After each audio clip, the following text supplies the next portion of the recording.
Glória a Deus. Deus é bom.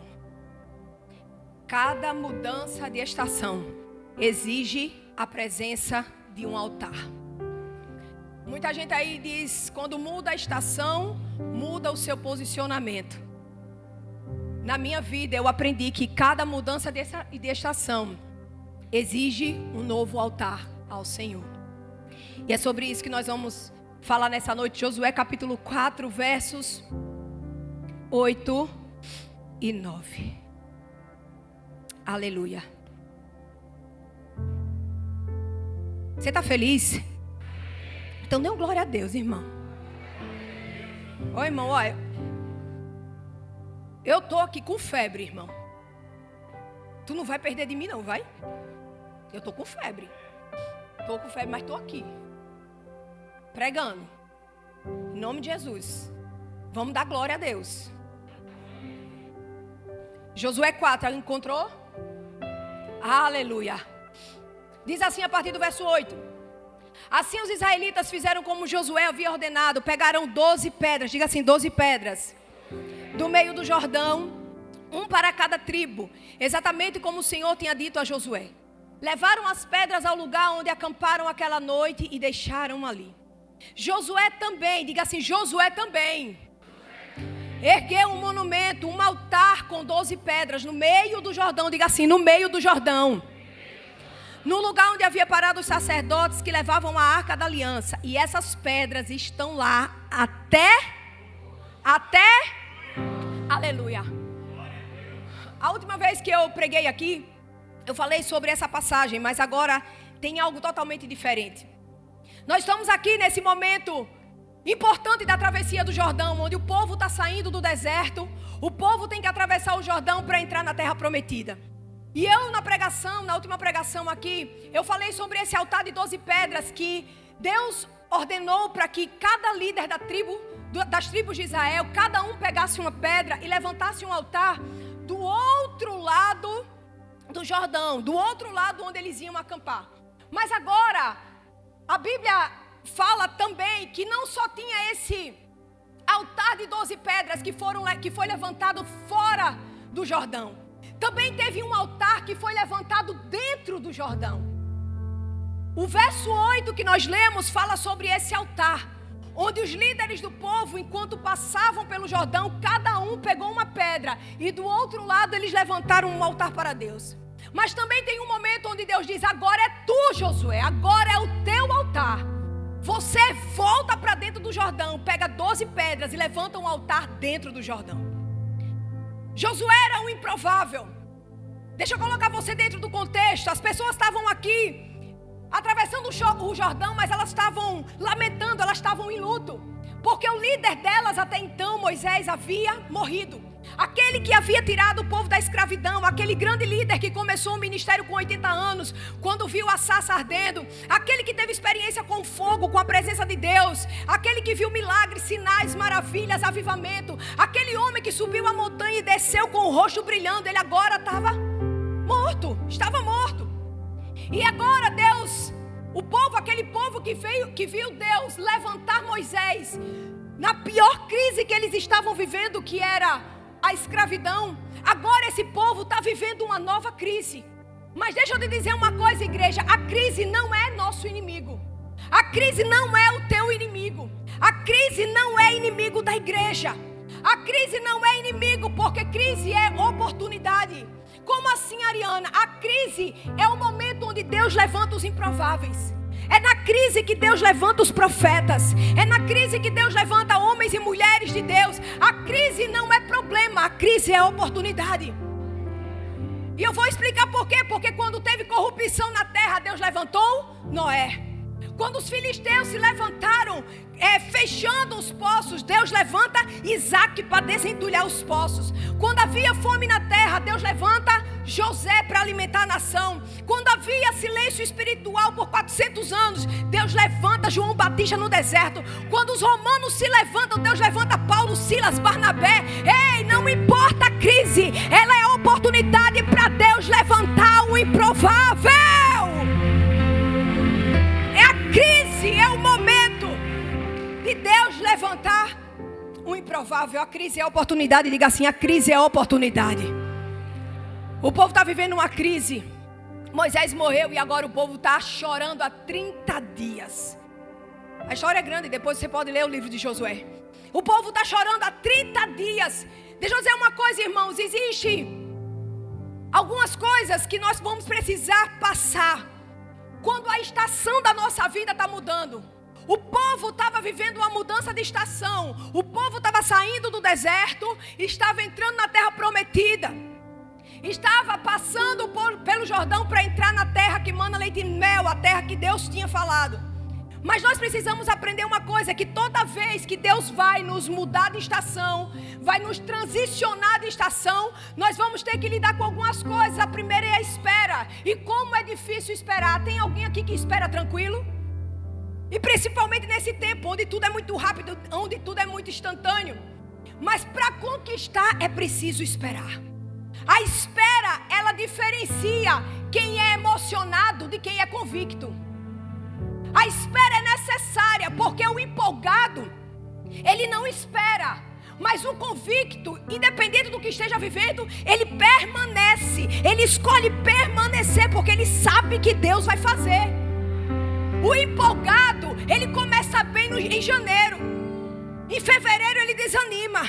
Em março ele fica entediado. Em abril ele desanima. Em junho foge da igreja.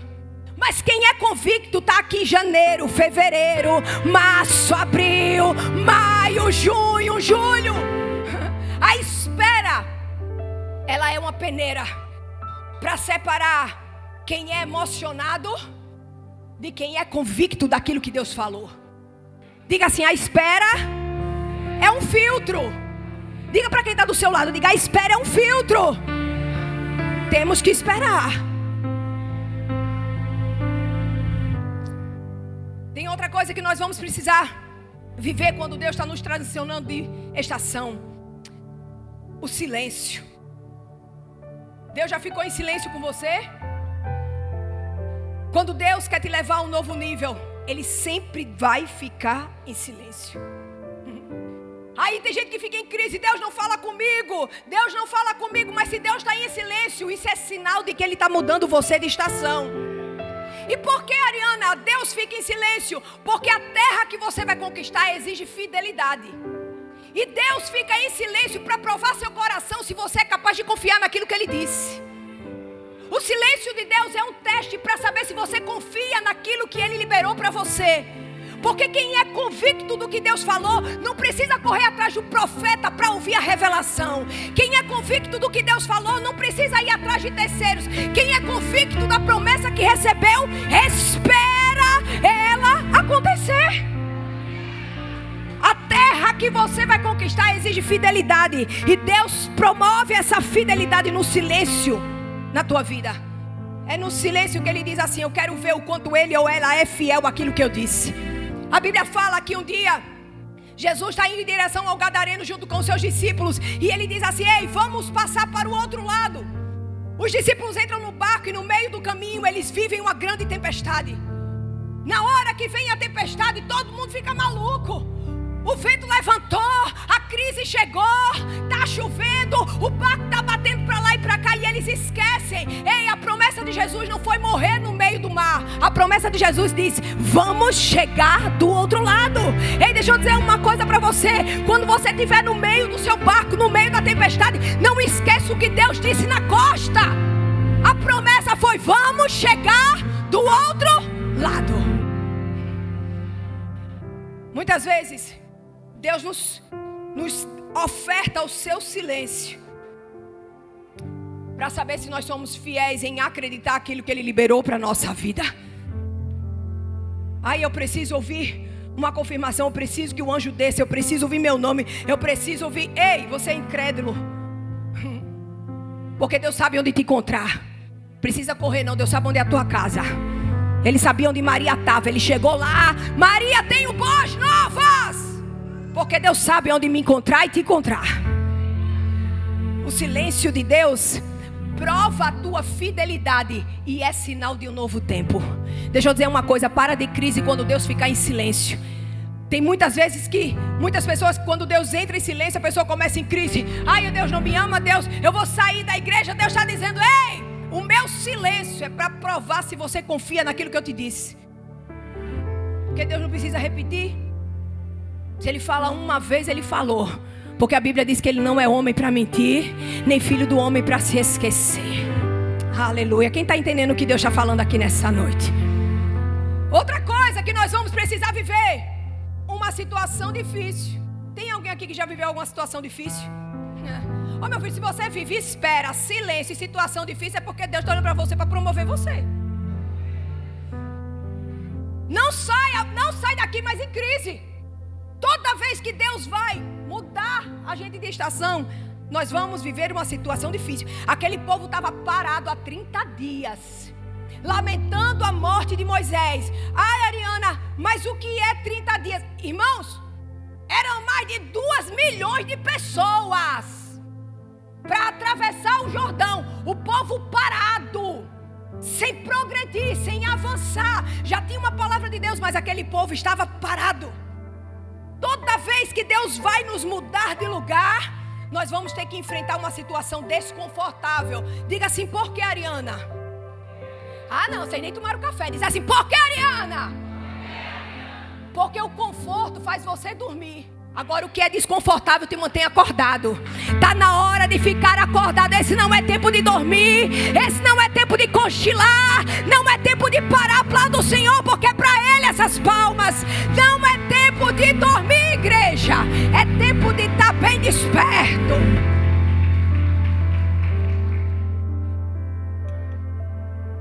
Tem gente que no avião pode ser uma viagem de 10 horas, não dorme de jeito nenhum. Tem alguém que é assim? Aqui? Algumas pessoas, globalizaram, mas tem mais gente, eu sei, que ficaram com vergonha de dizer. É apertado, né? Aquele banquinho apertado. Dá nem para Murilo, coitado, quando viaja, Jesus amado. Eu não, irmãos. Olha, eu sento na cadeira do avião, às vezes ele sobe, eu nem vejo, já dormi. Ele, toda vez que a gente viaja, ele me pergunta, como é que tu consegue? Eu digo, não sei, eu consigo. Fechei o olho, fui. Já acordo lá, na bênção. Porque o que é desconfortável te mantém acordado. E muitas vezes Deus vai deixar a gente desconfortável para nos manter acordados diante da promessa e daquilo que Ele falou. Quando eu olho para Daniel, no capítulo 1, Daniel é sábio. No capítulo 1 de Daniel ele é sábio. Mas no capítulo 2 Deus transiciona ele para profeta. Por quê? Porque aconteceu um problema. Qual era o problema? Nabucodonosor sonhou e ninguém sabia interpretar. Chama Daniel. O problema difícil transformou o sábio no capítulo 1 em profeta no capítulo 2. Eu não sei se você está entendendo, mas Deus quer transicionar você do capítulo 1 para o capítulo 2. Tem gente aqui nessa noite que vai sair como profeta de Deus.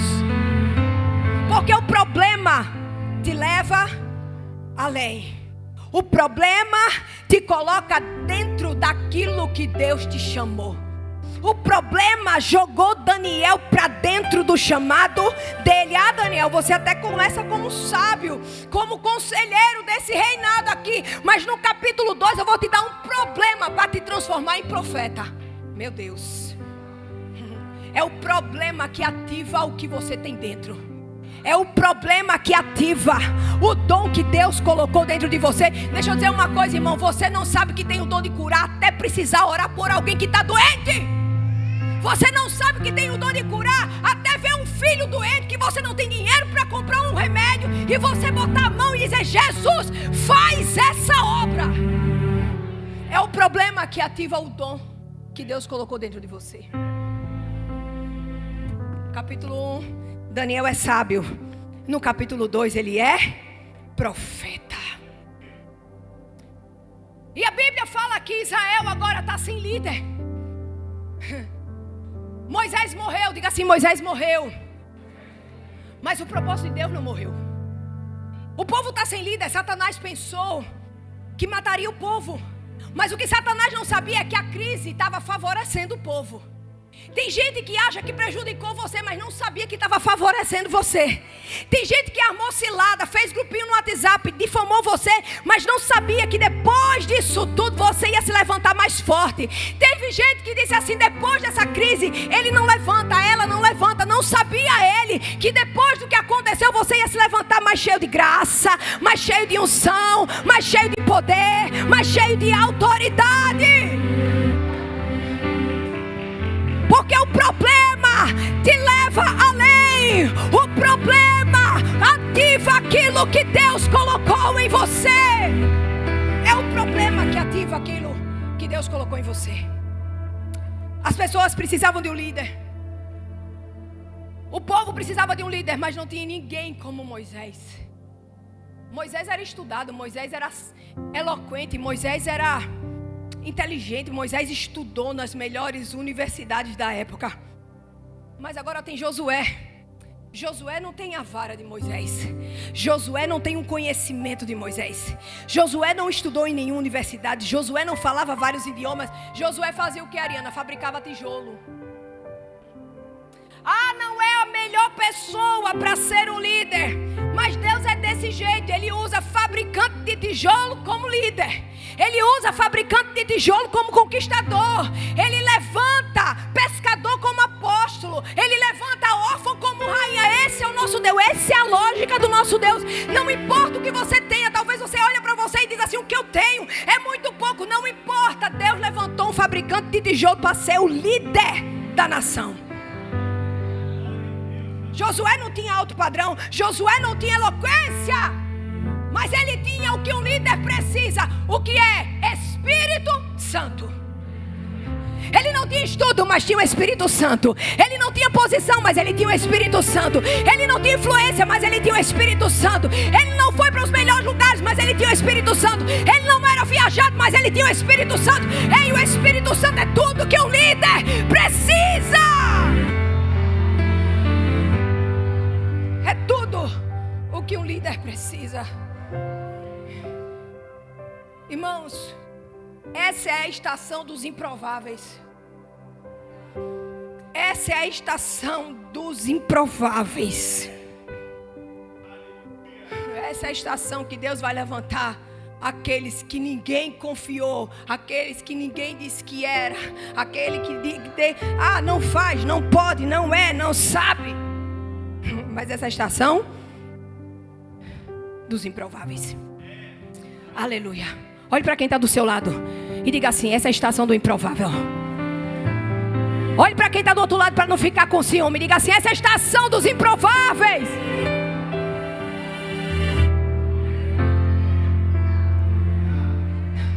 Essa é a estação dos improváveis.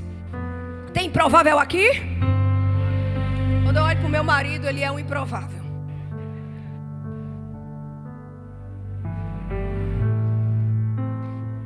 A história de Josué é a história que Deus levanta improváveis. Na verdade, eu acho que Deus ama os improváveis. Sabe o que Deus disse para mim um dia? Essa não é a estação das celebridades não, viu, Ariana?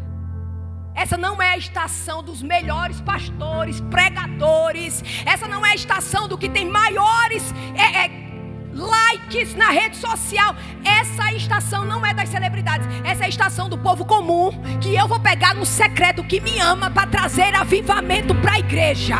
Essa não é a estação dos talentosos. É a estação daquele que se rende, daquele que entrega, daquele que tem coração. Essa é a estação. Tem algum improvável nessa noite aqui? Oh, aleluia. Deixa eu dizer uma coisa improvável. Não é o que você tem, é quem você tem. Não é o que você faz, é quem caminha contigo. Tem gente que não está entendendo, mas quem está entendendo aqui, não é o que você tem, não é carisma, não é rótulo, é quem caminha ao teu lado. Não é aquilo que você pode fazer, mas aquele que diz assim, eu respaldo ele, eu respaldo ela. Pode ir, filha, pode ir, filho, eu sou contigo. Não é o que você tem, não é conta bancária, não é beleza, não é bem, não é casa bonita, é aquele que tem o Espírito Santo. É o Espírito Santo. que você tem, é quem você tem. Pega na mão de quem você está aí do lado, me ajuda a pregar que eu estou com febre. Vai, diz essa pessoa e diz assim: não é o que você tem, é quem você tem. Meu Deus, você pode louvar o Senhor, você pode dar um glória a Deus no seu lugar. É quem você tem que é suficiente. É quem você tem, é quem te apoia que é suficiente. Se foi Deus que falou, é suficiente. Se foi Ele que disse, então é suficiente. Se foi Deus que te enviou, é suficiente. Se é Ele que está à tua frente, então é suficiente. Se foi Ele que deu a palavra, então é suficiente. Josué é para passar o Jordão. Josué é para passar o Jordão, Josué. Mas você precisa, Josué, aprender a fazer alguns atos de fé. Porque para entrar na terra prometida precisa de fé. Porque na terra prometida o muro não cai pela força de um exército, cai pelo grito. Ah, não, você não entendeu não. Aqui o povo está mais ligado. Josué, você precisa ter fé, porque na terra prometida as coisas não acontecem de forma natural. É tudo sobrenatural. Lá, Jericó não vai cair por conta da força de um exército, mas é pelo grito. Meu Deus. Josué, você vai ter que aprender que na passagem da tua história, da tua estação, da tua transição, Deus vai exigir atos de fé na tua vida. Sabe por que tem gente que não rompe? Porque não acompanha aquilo que Deus pede. Enquanto você estava no deserto, tinha um tipo de exigência: não murmurar, parar de adorar o boi de ouro, obedecer ao líder, parar de ser rebelde, porque você tem que ter líder. Se você é crente, você tem que ter líder. Mas quando você transiciona, as exigências são diferentes da terra prometida. Ei, Josué, você vai precisar aprender a fazer atos de fé, porque lá não funciona a tua força, funciona o que eu falo, funciona o que eu digo.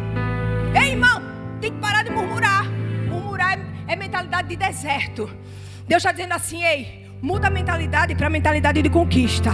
Porque o conquistador, ele segue em frente, independente do quanto custe, independente do preço, independente do custo, independente da crítica, independente do sacrifício, independente de quem deixou para trás. Ei, mentalidade de conquista. Está na hora de passar, Josué. E eu amo porque o capítulo 4 começa assim: Josué e todo o povo. Josué e todo o povo. Bota aí o verso 1. Bota aí. Aleluia. Bota aí. Quando todo o povo havia atravessado o Jordão, o Senhor disse a Josué: quando todo o povo, Josué e todo. Deixa eu dizer uma coisa. Quando Deus chamou Josué, Ele considerou o povo inteiro. Quando Deus te chama, Ele considera a tua família também. Ei, deixa eu dizer uma coisa: não pense que aquele filho rebelde vai ficar de fora, não. A passagem do Jordão é para você e toda a sua casa. Ninguém fica para trás. Levanta a tua mão para receber essa profecia. Diz: Senhor, ninguém vai ficar para trás. A promessa é para mim e para toda a minha casa. Josué e todo povo, o que Deus vai fazer na tua vida, vai fazer na tua casa. A unção que Deus vai derramar na tua história nesse tempo, vai derramar sobre os teus filhos. O que Deus vai fazer nessa estação na tua vida, vai fazer na tua família toda. Todo mundo vai passar. O tio, a tia, a avó, o avô, até o primo chato vai passar, Josué e todo o povo. Porque quando Deus considerou Josué, Ele considerou a casa de Josué. Por onde passa Josué, passa a casa dele. Por onde vai Josué, vai a casa dele toda.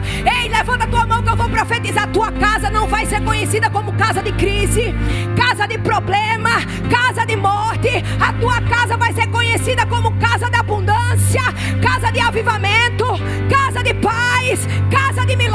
milagre, casa de favor, casa de bênção.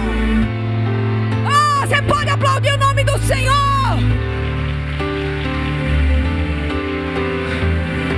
Josué passa e também passa toda a sua casa. Diga assim: por onde Josué passa. Mais alto, mais alto. Por onde Josué passa, toda a sua família passa.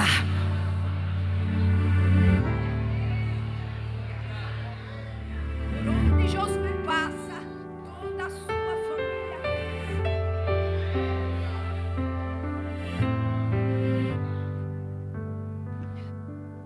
Josué e toda a sua casa. Por onde ele passa, a sua família passa.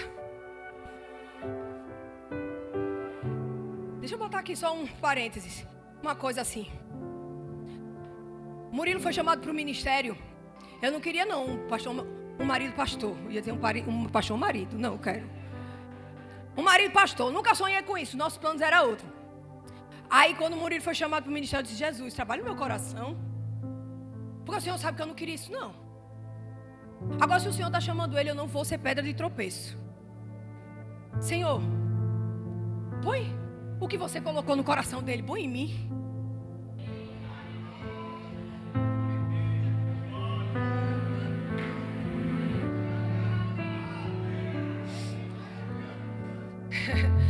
Põe em mim. Aí Jesus disse: tu vai ver o que é que eu vou fazer. Com um ano que Murilo era pastor, Deus me levantou para pregar. Irmão, nunca tinha pregado aqui na igreja. Eu preguei a primeira vez na igreja com 8 meses de grávida da Marília. Tá, minha barriga? Eu nem andava de tão pesada, era só fazia isso aqui no altar. Deus, vem para cá, eu te forjo, eu te faço. Me tirou do meu consultório. A odontologia ficou para trás. Tem dentista aqui? Aleluia, Deus abençoe tua profissão, que é linda. Ficou para trás a odontologia, ficou. Eu disse: Jesus, é tudo isso, isso é o custo. Ele disse: você não me pediu? O que estava no coração dele, está no teu agora. Eu disse: está certo. Aí, uma vez uma pessoa veio falar alguma coisa ruim, que a gente ouve umas coisas ruins de umas pessoas, sabe? Ouve. Aí eu disse para a pessoa, olha, deixa eu dizer uma coisa. O que está na minha vida não brotou do nada. Eu tenho um sacerdote na minha casa. O que desce sobre ele toca a minha vida. Eu não sou produto do nada não. Eu sou produto da vida de um homem que está no altar e que foi chamado para o Senhor. O que está na vida dele toca a minha vida, toca os meus filhos e toca a minha geração. Ei, Josué, por onde passa Josué, passa o povo. Por onde passa Josué, passa a família toda. Josué, amanhã farei maravilhas. Ele está dizendo: ei, Josué, ó, tu está esperando 30 dias, né? Mas eu vou fazer em 24 horas o que 30 dias não foi feito. Quem entende o que essa palavra está dizendo para você hoje? Deus está dizendo assim: ei, Josué, você está esperando, eu estou em silêncio, você está vivendo uma situação desafiadora, mas se prepara, Josué, porque amanhã farei maravilhas. Eu quero declarar sobre você essa palavra: aquilo que não foi feito nos últimos 30 dias, Deus vai fazer em 24 horas. Deus vai fazer tão rápido que vai assustar a sua vida. Ei, Deus está dizendo: eu vou mudar a história do povo, Josué, e eu vou mudar de forma rápida. Em 24 horas eu vou ativar maravilha. E eu libero essa palavra sobre a tua vida. Em 24 horas Deus vai ativar milagre na tua vida que nem você estava esperando mais. Em 24 horas Deus vai mudar a história da tua casa. Quem não comprava vai comprar, quem não vendia vai vender, quem não avançava vai avançar. Ei, Deus está falando: ei, em 24 horas eu mudo a história, Josué. Para passar onde você nunca passou. É uma rota nova, Josué. É uma rota nova, pastor Murilo. É um lugar que você nunca pisou. É uma resposta que você nunca viu. É um ambiente que você ainda não entendeu. Ei, ele estava dizendo: Josué, amanhã eu te te surpreendo, irmão. Eu queria um negócio desse. E eu creio nisso para amanhã. Porque ele disse: em 24 horas farei maravilha. Se prepara, Josué. Porque eu sou Deus de coisas rápidas. Eu faço demorar, mas eu também sei atrair o rápido nessa terra. Oh meu Deus, oh meu Deus, oh meu Deus. O Senhor está nesse lugar, queridos. O Senhor está nesse lugar. Deus está quebrando barreiras nesse lugar. Tem coração que está sendo abalado pelo poder da palavra, pelo poder do Espírito Santo. Tem gente que está renovando as promessas, está renovando a fé, está renovando a alegria nessa noite. Ei, você está aqui porque você precisava dessa palavra. Essa palavra está abrindo um caminho na tua vida.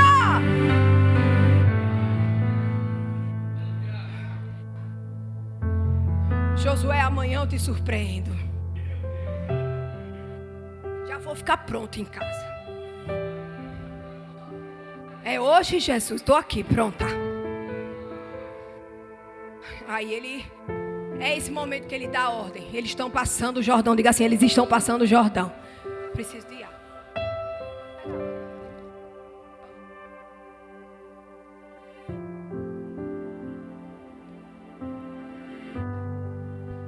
Aí ele diz: Josué, verso 8 e 9. Você vai levantar 2 altares. Um altar, como eu já disse, cada líder do povo vai pegar uma pedra e vai fazer um altar no outro lado. Onde vocês vão parar? Lá em Gilgal. Mas você, Josué, você vai levantar um outro altar. Josué, você vai levantar um altar no meio do rio. Você vai levantar um altar inédito. Você vai levantar um altar diferente. Você vai levantar um altar raro. Você vai levantar um altar que nunca foi levantado. Você vai fazer, Josué, o que ninguém fez. Você já viu um altar no meio do rio, irmão? Ele agora, Josué, vai lá, Josué, pega 12 pedras e levanta um altar no meio do rio. Você vai levantar um altar no meio do Jordão. Pega as 12 pedras. Pedras que estavam escondidas até aquele momento. Pedras que ninguém tinha dado valor até aquele momento. Pedras que tinham sido polidas e purificadas pelo passar da água durante anos. Pedras que ninguém via. Levanta essas pedras agora e faz um altar para mim. Um altar novo, Josué. Um altar inédito, Josué. Mas para ser altar não tem que ter sacrifício. Para ser altar não tem que ter oferta.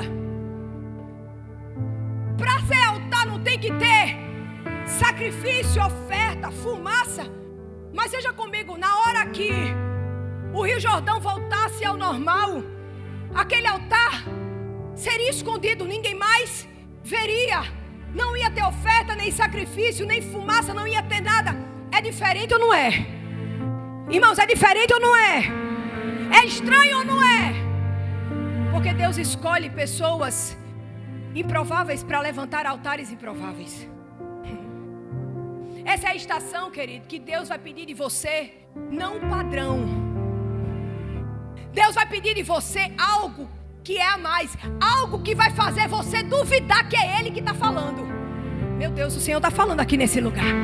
Essa é a estação de levantar altares improváveis. Para que levantar um altar no meio do rio? Qual a importância de levantar um altar que ninguém vê? Qual a importância de levantar um altar que não ia ter oferta, que não ia ter sacrifício, que não ia ter fumaça para Deus? Ei, porque quando Deus levanta pessoas improváveis, Ele também levanta altares improváveis. Deus está provando aí, irmãos. Essa é a estação de consagração nova, de votos novos. Se você já orava, ore mais. Se você já jejuava, jejue mais. Se você se consagrava, se consagre mais. Essa é a estação de altares improváveis. Essa é a estação de tempos. Essa é a estação e tempos de novos esforços. Deixa eu dizer uma coisa. Não vai sobreviver aquele que está com um altar. Aquele altar que é comum e que você sempre fez. Vou tomar água. Essa estação, quem vai sobreviver, Léo, é quem ouviu o discernimento do Senhor para levantar altar onde acha que não é lugar para levantar altar. Tem lugares escondidos que Deus vai te pedir para levantar altar. E eu quero ver a sua coragem, porque Josué estava obedecendo. Ei, eu vou levantar um altar no meio do rio. E quando isso aqui voltar às águas, e quando isso o altar vai ficar escondido debaixo das águas, não tem oferta, não tem sacrifício, não tem fumaça, ninguém vê. Essa é a estação que Deus vai pedir para levantar altares onde não terá aplauso, não terá visibilidade, não precisa de like na rede social. Deixa eu dizer uma coisa, irmãos. Estamos em crise. O mundo, nós não, né? Diga assim, eu não. O mundo tá porque não conhece Jesus. Mas eu estou em crise não, irmão. Estou assistindo de boa, estou orando. Jesus, guarda minha nação, abençoa meu Brasil. Senhor, me dê graça. Porque quem tem fé, irmão, está vendo isso tudo com os olhos espirituais. Quem tem fé está assistindo tudo isso e sabendo, olha a Bíblia se cumprindo, olha Jesus voltando, olha os últimos dias batendo na porta. Ai, vai ter um negócio agora, o GPS, o Trump vai meter e desligar o GPS. Ninguém vai ter rede social, ninguém vai ter nada, irmão. Quem é você sem a rede social? Se a rede social parar, tu tem altar? Se a rede social, isso daqui é a tua vida? Se a rede social for banida, a tua conexão com Deus continua? Aleluia.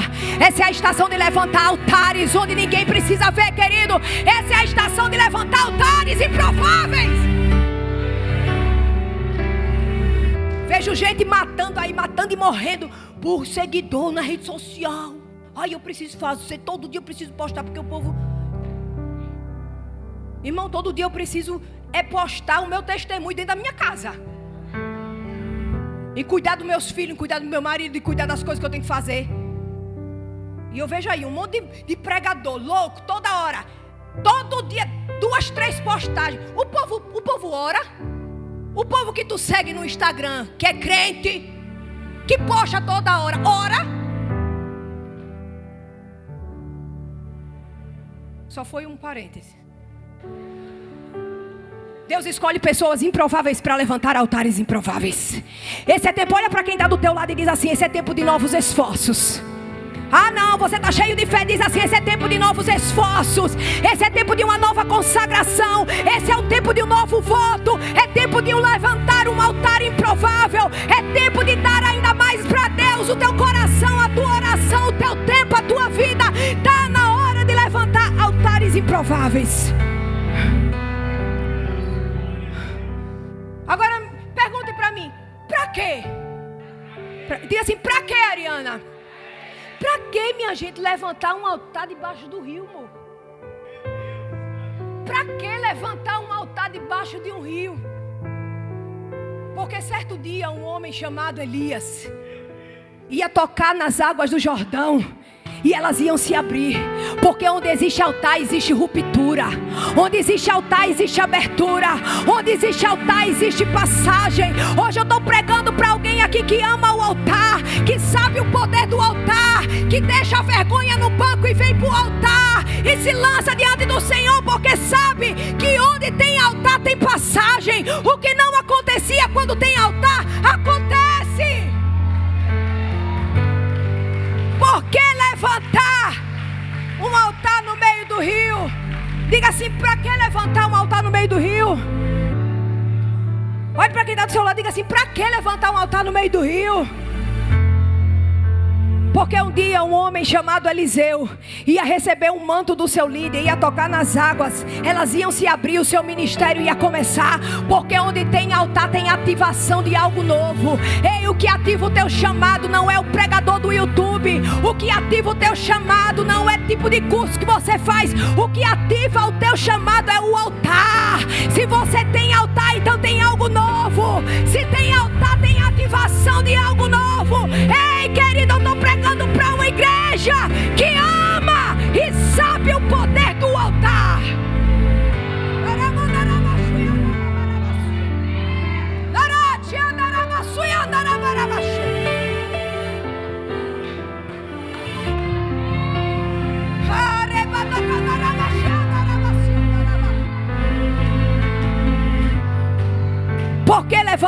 altar no meio do rio. Diga assim, por quê? Porque um dia um jovem profeta ia perder um pedaço do machado no meio do rio. E aí Eliseu ia jogar uma madeira e aquele machado, a parte perdida, ia subir. Sabe por quê? Porque onde existe altar, o que afundou tem que levantar de novo. Onde tem altar, o que parecia perdido é restituído. Onde tem altar, aquilo que o diabo disse: eu matei, eu calei, eu abafei, Deus diz: não, eu levanto de novo, eu faço de novo, eu entrego de novo, eu renovo de novo.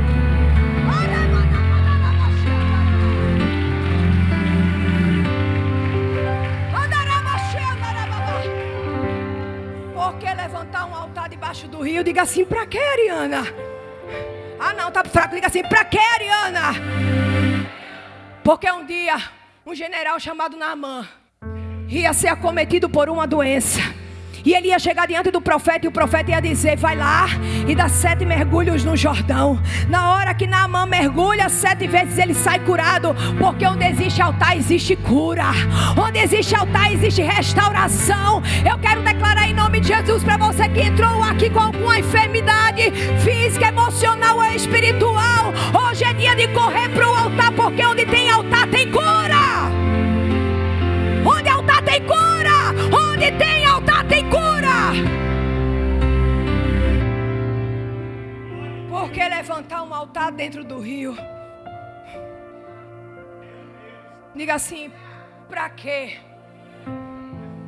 Porque um dia um homem estranho chamado João Batista, que tinha pele de camelo e comia gafanhoto, foi para o Jordão para poder batizar o povo. Mas teve um dia normal do seu ministério que ele se encontra com o Cordeiro de Deus. E na hora que ele está batizando Jesus, o céu se abre, a pomba desce, toca em Jesus, o Espírito Santo toca em Jesus, e a voz diz: esse é o meu filho amado, que eu tenho muito prazer.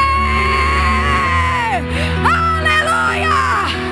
Onde tem altar, tem a presença do Pai, do Filho e do Espírito Santo. Fica de pé, querido. Para que levantar um altar no meio do rio? Deixa eu dizer uma coisa, irmãos. Está na hora de levantar um altar improvável. Porque tem coisas que hoje você faz por obediência, mas o futuro mostra porque você fez.